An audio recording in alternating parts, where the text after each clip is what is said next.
Ya, jamaah yang rahmati Allah, masih di Islam itu indah dengan tema kita yaitu Corona Mengubah Kehidupanku.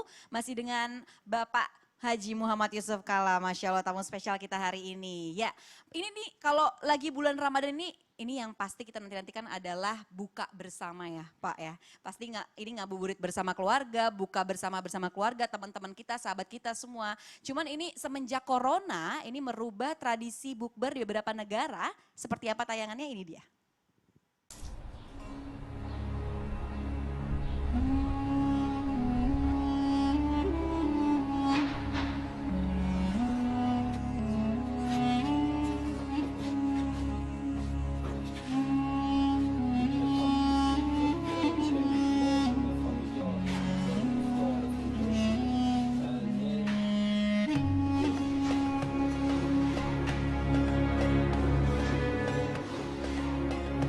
Ne ka mundësi për të qenë bashku me familjarët për iftarët ndryshme.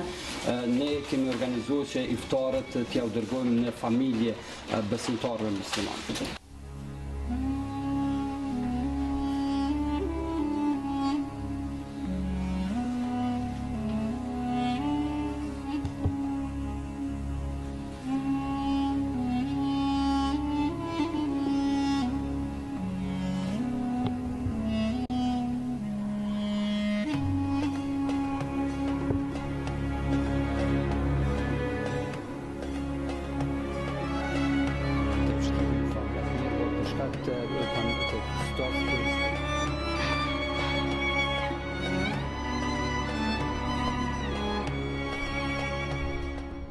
Ya, Masya Allah jamaah berbuka puasa bersama diganti menjadi membagi-bagikan iftar. Luar biasa sekali ya Ustadz Syam ya. Masya Allah. Ya ini Masya Allah.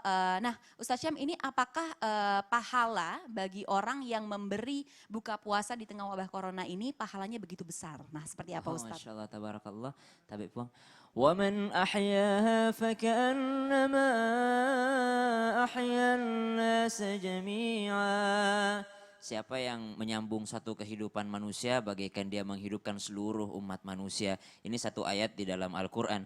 Kemudian janji baginda Nabi Muhammad SAW bahwasanya orang yang memberikan iftar, orang yang memberikan buka puasa kepada orang yang berpuasa, maka dia mendapatkan pahala puasa seperti yang didapatkan orang yang berpuasa tanpa mengurangi pahala sedikit pun daripada orang yang berpuasa. Jadi sama dengan dia berpuasa juga ya. Jadi dia dapat pahala dari orang yang berpuasa tadi tanpa mengurangi pahalanya orang yang berpuasa. Kemudian ada surga khusus dan istana khusus bagi orang-orang yang memberikan makanan di saat berbuka puasa tadi. Ini di luar kalau ada pandemi. Bagaimana kalau ada pandemi sudah membantu kesusahan orang lain, memberikan makan kepada orang lain, maka Al-Quran tidak menjelaskan secara spesifik. Yang jelas dalam Al-Quran disebutkan hal jazaa'ul ihsani illal ihsan. Bukankah suatu kebaikan itu pasti akan dibalas kebaikan oleh Allah Subhanahu wa taala.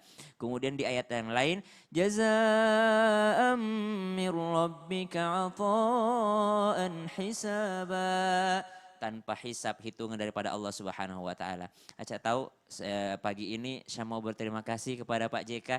Syam bisa ceramah, bisa menghafal Al-Quran. Syam menghafal Al-Quran di Masjid Raya.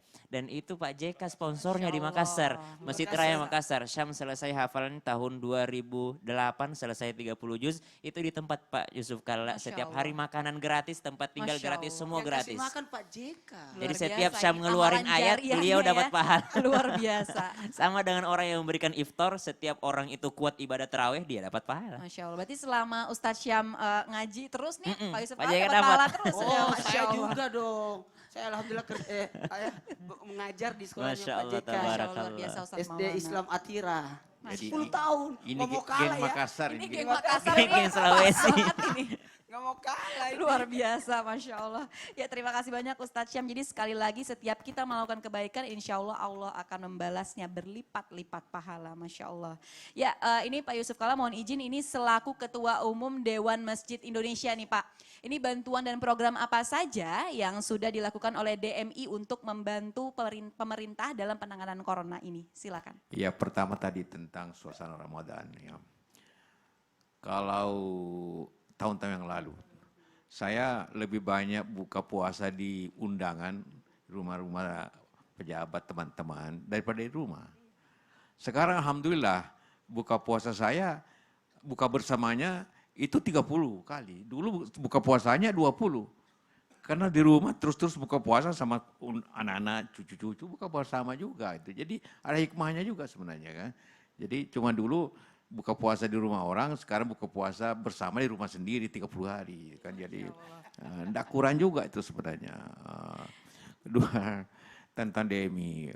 Pertama yang kita lakukan ialah bahwa penularan virus itu kalau orang berkumpul, kalau orang bersama-sama banyak.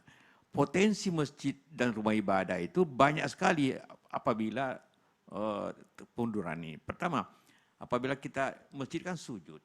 Kalau yang kena sujud di situ, besoknya orang lain sujud di situ atau beberapa jam kemudian, maka dia bisa menular.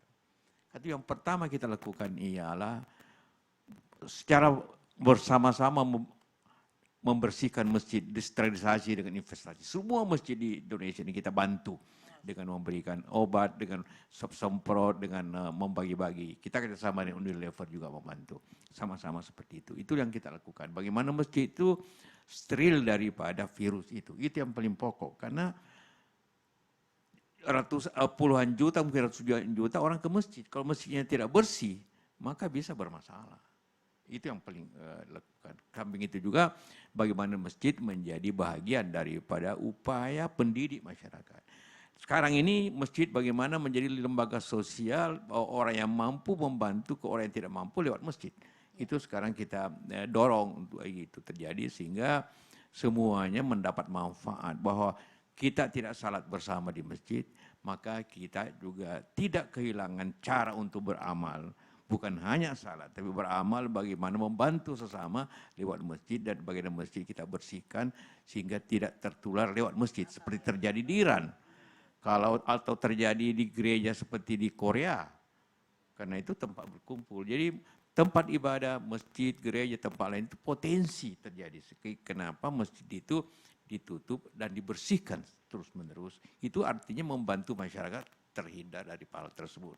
Mudah-mudahan ini menjadi bahagian upaya kita semua kepada seluruh masyarakat untuk bersama-sama membantu sesama.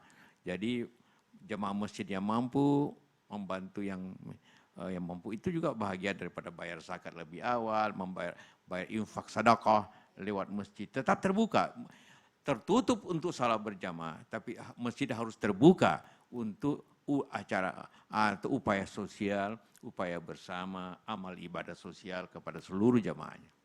Jadi walaupun masjid sedang disterilkan, tapi tetap ya Pak Yusuf Kalla tetap masjid ini menjadi lembaga untuk terus menjadi lembaga kemanusiaan juga ya, untuk membantu sesama. Masya Allah. Terima kasih banyak Pak Yusuf Kalla. Ya, ini satu hal lagi mungkin perubahan yang dirasakan oleh kita di tengah wabahnya corona ini, yaitu merubah pertemuan keluarga menjadi pertemuan virtual. Terlebih lagi bagi para pejuang medis. Nah, ini dia berikut tayangannya.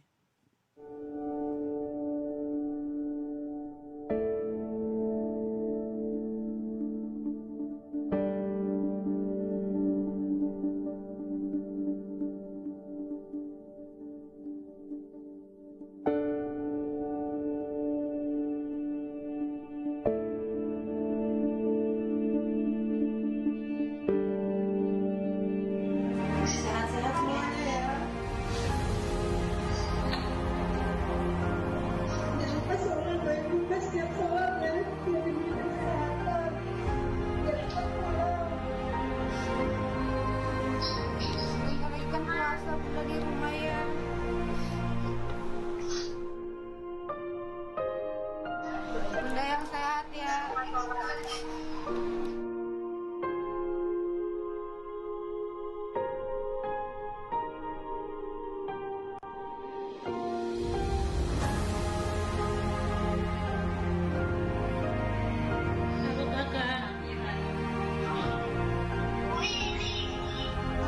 cepat pulang. Aku kangen. Mama di sini.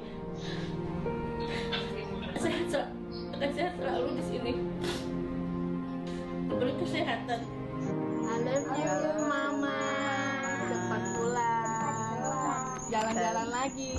Dadah. Sehat selalu. Udah bentar, nanti kan mama bentar lagi pulang.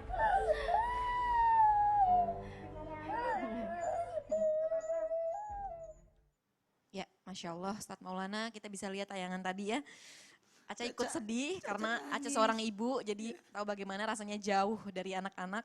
Ya, Ustadz Maulana, ini sebenarnya apa yang dibutuhkan dalam pandangan Islam bagi para pejuang medis saat ini? Silakan. Izin Pak, kayak luar biasa, makasih banyak. Terus terang gini, kalau berbicara tentang apa yang dibutuhkan mereka para pejuang ini, yang pertama doa dari keluarga. Sebenarnya kenapa? Berat jadi ringan dengan adanya doa. Karena doa itu ada hubungan kepada, makanya sosok orang tua kalau berdoa harus memperdengarkan dengan anaknya.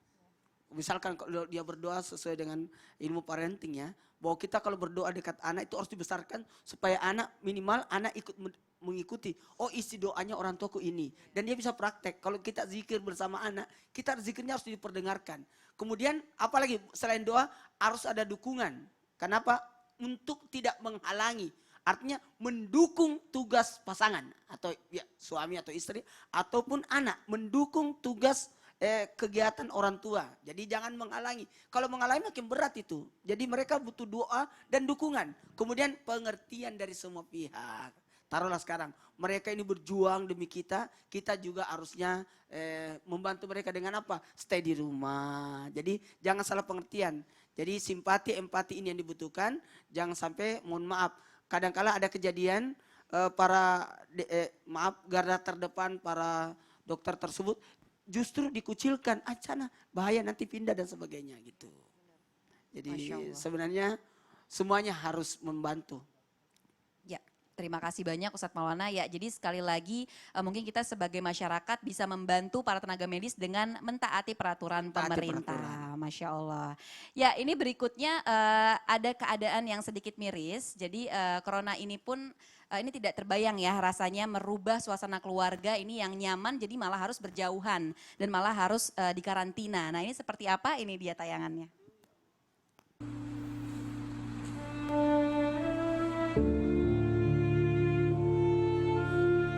Anak bontot yang usia 4 tahun ya? 4 tahun. Sama yang tengah teh berapa? 8 ya? Ini semua positif COVID. Ini anak usia 4 tahun. Ya Allah, ya Rahman, ya Rahim. Sembuhkan, ya Allah.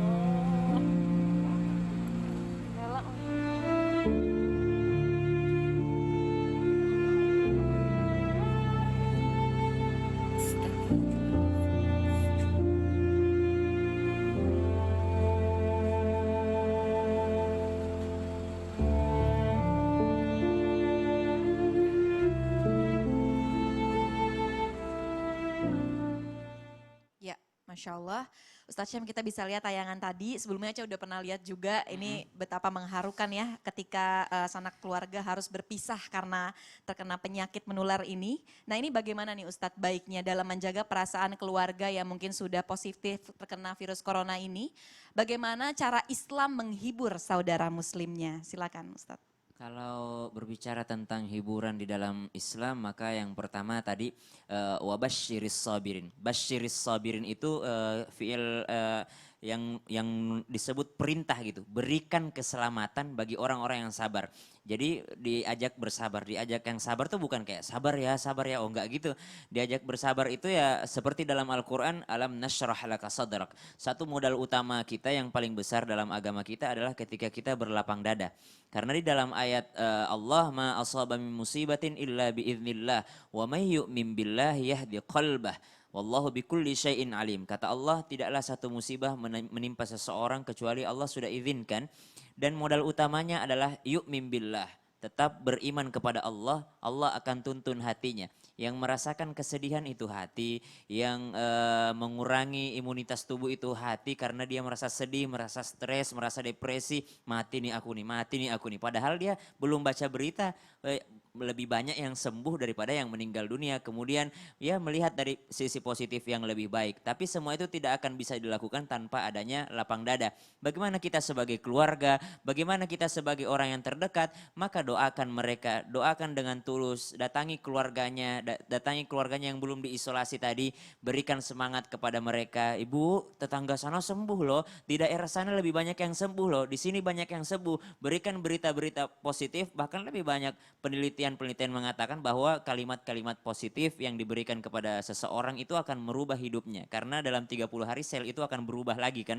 Sel-sel baru ini adalah yang menerima daripada kekuatan kata-kata positif. Kata-kata paling positif tidak ada dan tidak lain dan tidak bukan adalah kata-kata Allah dalam Al-Quran. Bagaimana Allah sudah tetapkan, bagaimana Allah sudah izinkan, wa idza maridtu fahu yashfin. Tapi di lain sisi, alladzi khalaqani fahuwa yahdin. Dia menciptakanku dan dia juga yang memberiku petunjuk. Walladzi huwa yut'imuni wa yasqin. Dia memberikan makan kepadaku ketika aku lapar. Wa idza maridtu fahuwa yashfin. Kalau aku pun sakit, dialah Allah yang Maha menyembuhkan.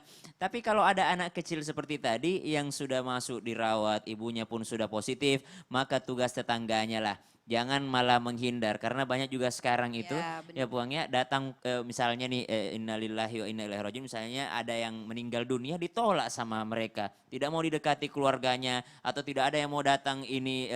Memang kita secara protokol sudah sesuai dengan standar WHO, ada jenazah yang datang sudah dibungkus pakai kantong yang anti bocor, itu janganlah ditolak jenazahnya, maka berdosa seluruh kampung kalau misalnya ada yang menolak jenazah. Misalnya di kampungnya ada yang positif lalu meninggal dunia, berdosa seluruh kampung ketika menolak jenazah yang demikian. Dan itu adalah dosanya semuanya tanggung karena haknya seorang mayat, seorang jenazah ada kepada orang yang masih hidup tadi.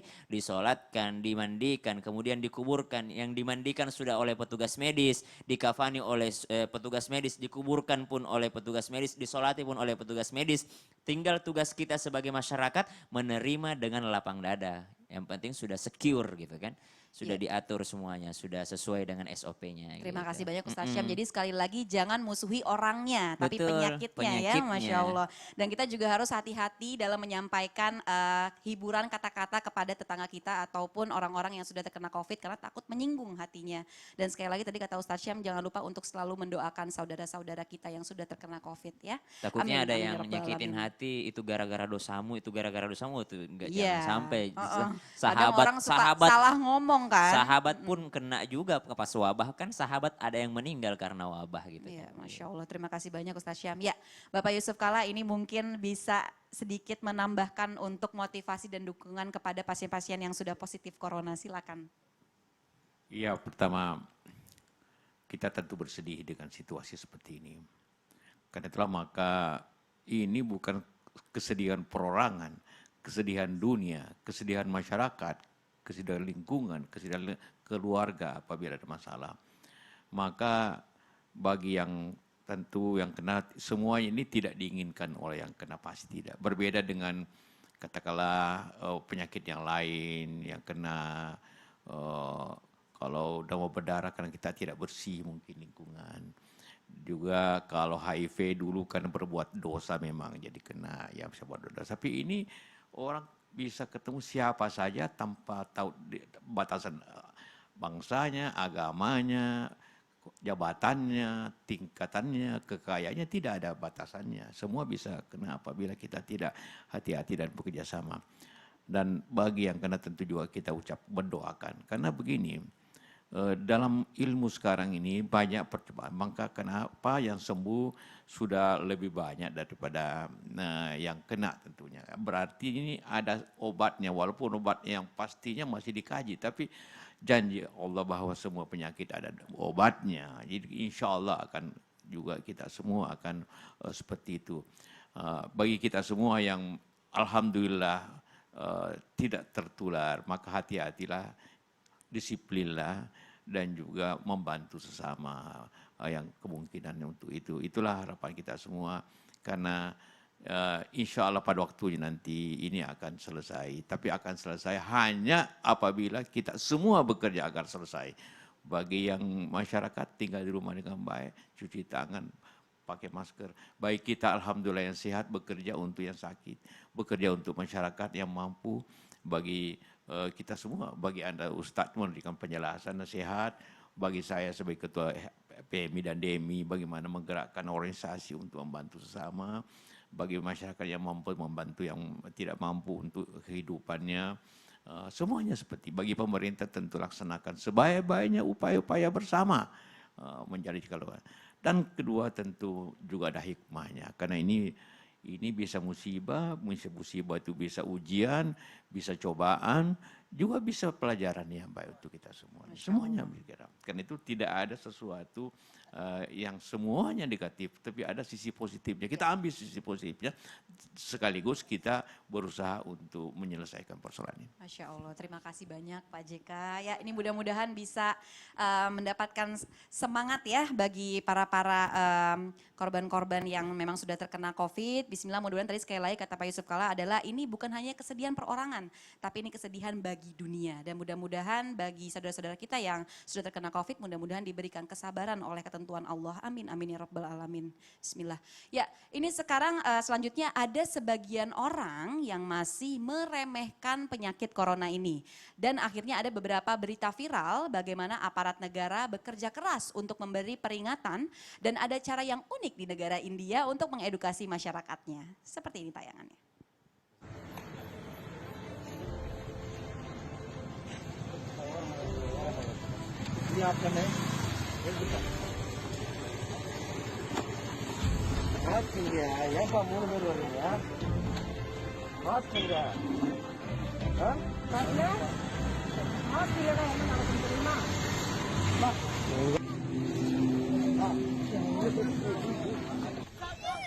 Dia nggak mau coba.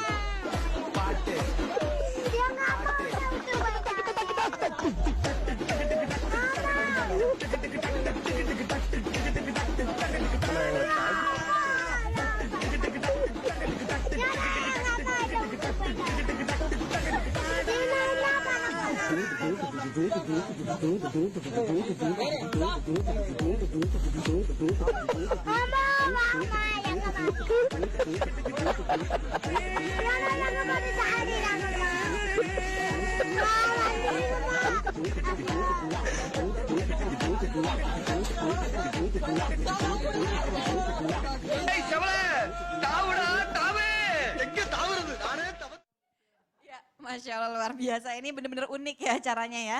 Ini bisa jadi ancaman juga bagi orang-orang yang masih meremehkan penyakit corona mungkin, Masya Allah. Ya Pak Yusuf Kalla, ini mohon izin bagaimana nih cara Palang Merah Indonesia atau PMI mengedukasi dan mengajak masyarakat Indonesia untuk tetap tidak memandang remeh penyakit ini. Silakan Pak. Ya, pengalaman yang besarnya dulu ya, pengalaman negara yang cepat sembuh, Korea, Taiwan, Vietnam, itu kecepatan menyelesaikan masalah. Pengalaman negara yang lambat, yang besar tiba-tiba Amerika, Eropa, dia pandang enteng hal tersebut. Sehingga terjadilah wabah yang luar biasa di Amerika karena presidennya memandang enteng persoalan dan lambat. Tapi Korea berakhir, Taiwan berakhir, Vietnam berakhir. Jadi kita harus memilih yang baik tentunya upaya tersebut. Maka tentu kepada masyarakat semuanya, saya katakan pendidikan sudah luar biasa. Karena dari mulai ustadz bicara, dokter bicara, semua masyarakat bicara di media, di online, macam-macam. Itu semuanya pembelajaran. Tetapi yang paling penting ialah mengikuti semua, mengikuti pandangan-pandangan itu, disiplin seperti itu pada masyarakat. Sekali lagi untuk saya ingin sampaikan bahwa semua ini bisa disampaikan apabila seluruh dunia kompak, seluruh bangsa kompak bersama, seluruh kota kompak bersama. Kalau dikatakan jangan keluar rumah bersama-sama, jangan keluar bersama-sama. Karena semua orang tergantung kepada orang lain. Walaupun saya disiplin, tetapi yang lain tetangga saya tidak, atau walaupun kita mengharapkan dokter luar biasa hebatnya, tapi makin banyak orang tidak disiplin, makin paling banyak orang ke rumah sakit. Makin susah sembuh kalau penuh rumah sakit. Jadi itu semuanya menjadi bagian bahwa semua ini hanya dapat diselesaikan secara bersama-sama. Jangan hanya tergantung ke pemerintah. Karena pemerintah tentu juga tergantung kepada masyarakat. Ini siapa yang bisa menghentikan ini? ilmu yang diberikan oleh Allah Subhanahu wa taala kepada orang untuk menciptakan obatnya dan vaksinnya. Baru kita bisa selesaikan semua ini, dan doa tentu kita semua. Doa apalagi bulan Ramadan ini, mudah-mudahan doa kita dijabah oleh Allah Subhanahu wa taala dan kita bersama-sama menyelesaikan musibah yang besar ini. Terima kasih. Amin, amin, rabbal alamin. Terima kasih banyak Pak Yusuf Kalla. Jadi sebetulnya nih ya, sudah banyak sekali informasi yang sudah kita berikan ya, banyak sekali dari mulai media sosial, jadi banyak banget nih. Jadi sudah tidak ada lagi halangan bagi kita untuk tidak mengerti dan saling mengerti bagi pemerintah juga kita sebagai masyarakat untuk mentaati peraturan ini. Baiklah. Ya, setelah ini akan ada berita viral yang sedang menjadi perbincangan di tengah masyarakat dan masih bersama Bapak Yusuf Kalla. Jadi jangan kemana-mana, tetap di Islam itu Indah. Jamaah o jamaah, alhamdulillah.